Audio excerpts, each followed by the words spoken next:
Hello friends, मेरा नाम है अनीश और आज मैं आपको मेरे साथ बीती एक हॉरर स्टोरी सुनाने जा रहा हूँ। अगर आपको मेरी स्टोरी अच्छी लगी तो कमेंट में ज़रूर बताइएगा। तो ये उस समय की बात है। मैं, मेरी पत्नी और मेरा डॉगी ब्रूनो एक नए घर में शिफ्ट हुए। वो घर जंगल में था। क्योंकि ऑफिस नज़दीक पड़ता था इसलिए हमने उस घर को चुना। अरे आप ये कैसे सुनसान जगह में घर ले लिए?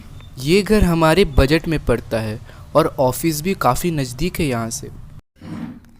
ये बात भी सही है, पर छोड़िए, चले अंदर से घर देखते हैं।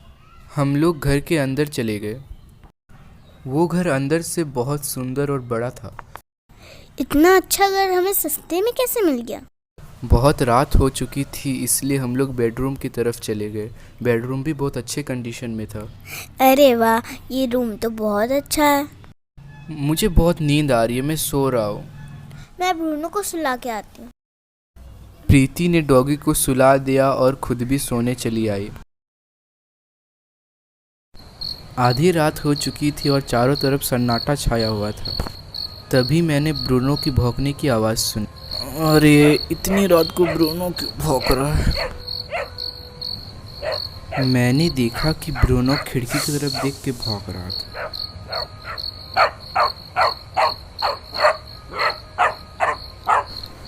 मुझे लगा कि ब्रूनो ने किसी जानवर को देख लिया है, इसलिए मैंने उसे वापस सहला के सुला दिया और खुद भी सोने चला गया।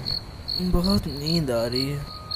लेकिन थोड़ी देर बाद ब्रूनो की फिर से भौंकने की आवाज़ आने लगी। अरे देखो ना, ब्रूनो क्यों भौंक रहा है? ओह, क्या हो गया इस डॉगी को? ओह। मैंने देखा कि ब्रूनो फिर से खिड़की की तरफ देख के भौंक रहा है, इसलिए मैं खिड़की की तरफ चेक करने के लिए गया। पर मैंने जो देखा उससे मेरे पसीने छूट गए। मैंने देखा कि एक औरत जंगल में अकेले खड़ी है। अरे इतनी रात को ये औरत यहाँ जंगल में अकेले? प्रीति जल्दी उठो, देखो बाहर क्या है। अरे क्या हुआ? इतनी रात को क्यों उठा रहे हो? क्या है बाहर? बाहर कोई औरत खड़ी है। कहाँ है? मुझे तो कोई नहीं दिख रही। यहाँ पे तो कोई नहीं। कहाँ है औरत? नहीं, मैंने बाहर में देखा था, कोई तो था वहाँ। हमें चेक करना होगा। अच्छा बाबा, चलो। हम लोग रात के अंधेरे में बाहर चेक करने के लिए गए। सच में वहाँ कोई नहीं था। मुझे लगा मेरा वहम होगा। देखा, मैंने कहा ना, यहाँ पे कोई नहीं है। तुमने कुछ और देख लिया होगा। हाँ, शायद तुम ठीक कह रही हो। मैं कुछ ज़्यादा ही सोच रहा हूँ। चलो, हम लोग वापस घर के अंदर जाने लगे। पर पता नहीं क्यों मुझे लगा कोई हमें देख रहा है।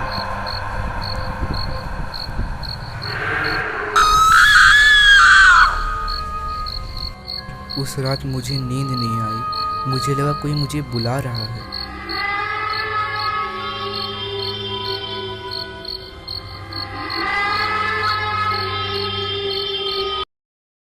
अगली सुबह मैं अपने काम में चला गया। प्रीति भी डॉगी को एनिमल केयर सेंटर में रख के अपने काम में चली गई। रात को जब हम लोग वापस आए तब हमने देखा कि हर सामान इधर उधर बिखरा पड़ा है। अरे रूम की हालत किसने की? कौन आया था इधर?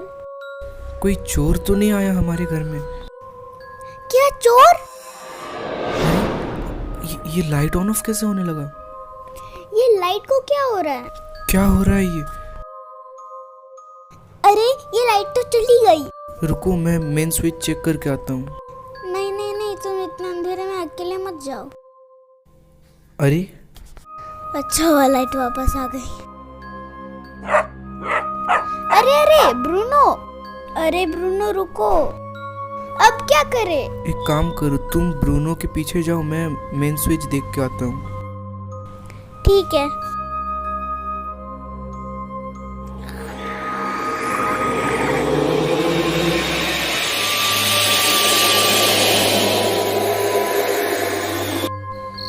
ये रहा मेन स्विच। यहाँ पे तो सब ठीक ही है, पता नहीं लाइट कैसे जा रही थी। वापस जाते वक्त मैंने एक कमरे में कुछ गड़बड़ देखा।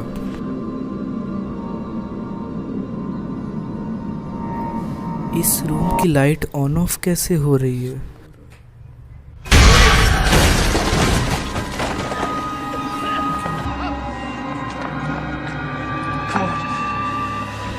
कोई नहीं बचेगा। ये क्या है? मुझे जल्दी प्रीति को बताना होगा। इस घर में कुछ गड़बड़ है।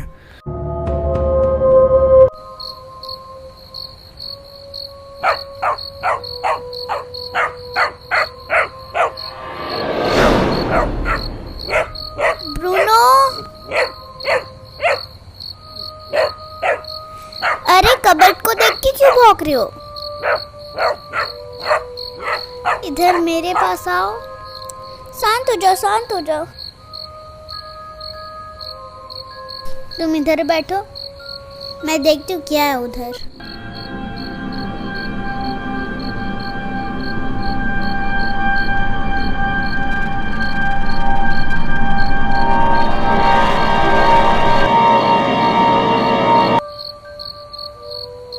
अरे इधर तो कोई नहीं है।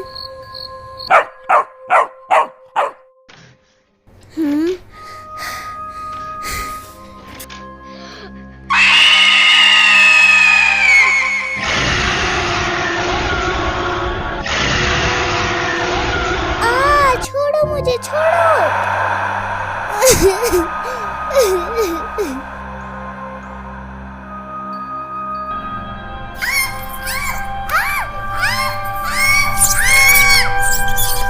छोड़ो मुझे, छोड़ो, छोड़ो।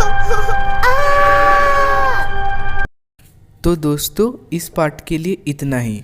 अगर आपको ये स्टोरी अच्छी लगी हो तो कमेंट में ज़रूर बताइएगा। नेक्स्ट पार्ट में पता चल जाएगा कि आखिर ये हमारे पीछे क्यों पड़ी है।